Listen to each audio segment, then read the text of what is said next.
Ngayon gusto kong ipaalala na mahalin alagaan ang mga hayop.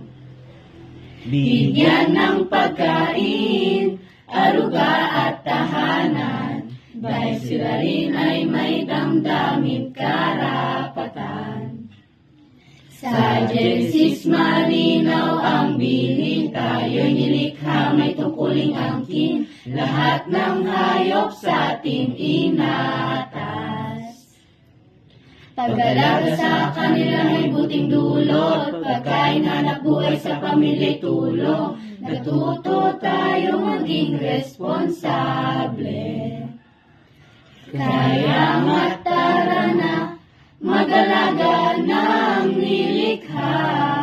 Ngayon gusto kong ipaalala na mahalin alagaan ang mga hayop.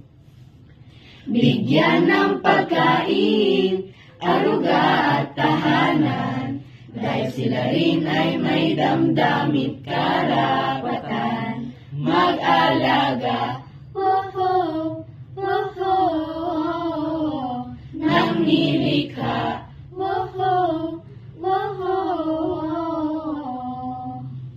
Walang pakialam sila'y nagdurusa, gutom at uhaw, walang nag-alaga, akalaing biro may kaparusahan. Republika 8485, batas na dapat tandaan, at pinabayaan may hahantungan. Kaya nga tara na, mag-alaga ng nilikha.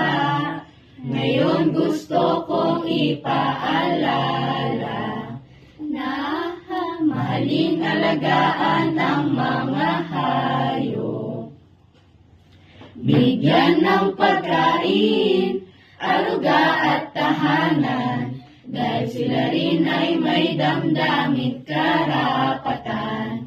Alaga ng mga hayop, para sila'y malusog, huwag silang saktan. Dahil ang mga hayop ay biyaya ng Diyos, dapat silang pahalagahan.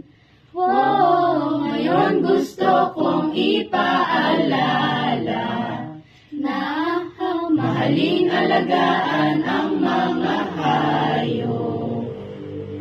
Bigyan ng pagkain, aruga at tahanan, dahil sila rin ay may damdamit karapatan.